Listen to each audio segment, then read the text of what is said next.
Biografi Dr. Cipto Mangunkusumo, dokter pejuang kemerdekaan Indonesia.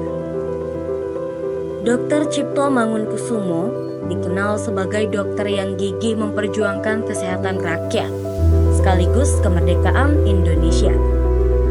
Ia merupakan salah satu perintis Indispartij, organisasi politik yang berupaya kemerdekaan Indonesia dari penjajahan Belanda. Seperti apa biografi dan jejaknya? Mari kita bahas. Tapi sebelumnya jangan lupa untuk like, share, dan tekan tombol loncengnya agar kita bisa terus berbagi informasi mengenai jejak tokoh Republik.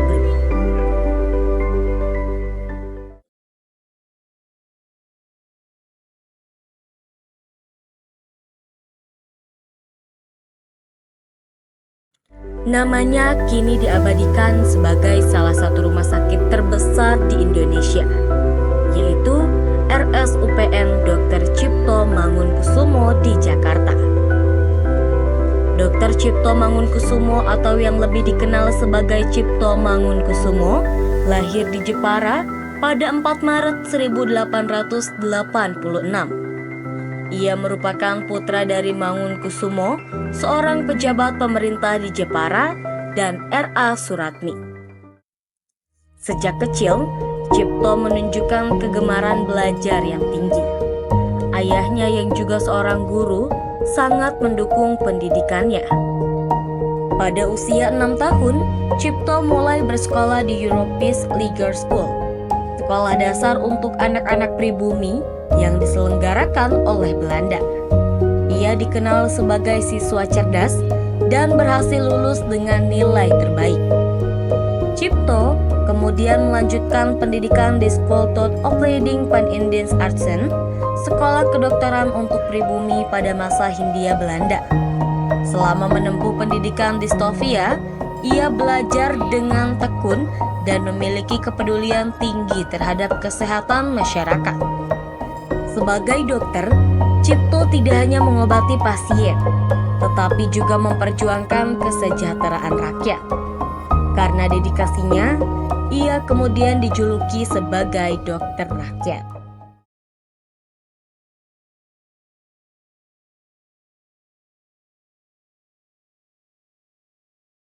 Pada tahun 1912, bersama Dewesdeker dan Suwardi Suryaningrat atau Ki Hajar Dewantara, Cipto mendirikan Indispartij, partai politik pertama yang secara terbuka memperjuangkan kemerdekaan Indonesia.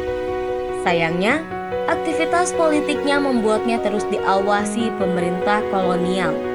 Ia diusir dari Solo, lalu dipindahkan ke Bandung sebagai tahanan kota. Di Bandung, ia semakin aktif mengumpulkan para tokoh pergerakan nasional, termasuk Insinyur Soekarno. Belanda akhirnya menangkap dan mengasingkannya ke Banda Neira selama 13 tahun. Setelah itu, ia dipindahkan ke Ujung Pandang, Sukabumi, dan terakhir ke Jakarta, di mana ia menghabiskan sisa hidupnya hingga wafat pada 8 Maret 1943.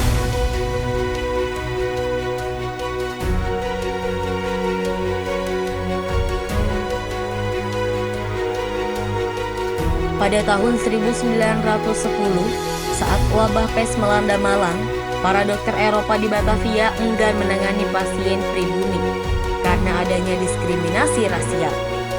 Cipto, yang saat itu merasa jenuh bekerja di pemerintahan kolonial, mengajukan diri sebagai dokter relawan. Selama bertugas, ia bahkan mengadopsi seorang bayi perempuan yang kehilangan orang tuanya akibat penyakit itu. Berkat usahanya, wabah pes di Malang berhasil dikendalikan. Atas jasanya, pemerintah Belanda menganugerahkan penghargaan Ridder in the Order van Orange Nassau. Itulah biografi Dr. Cipto Mangunkusumo, dokter pejuang kemerdekaan Indonesia.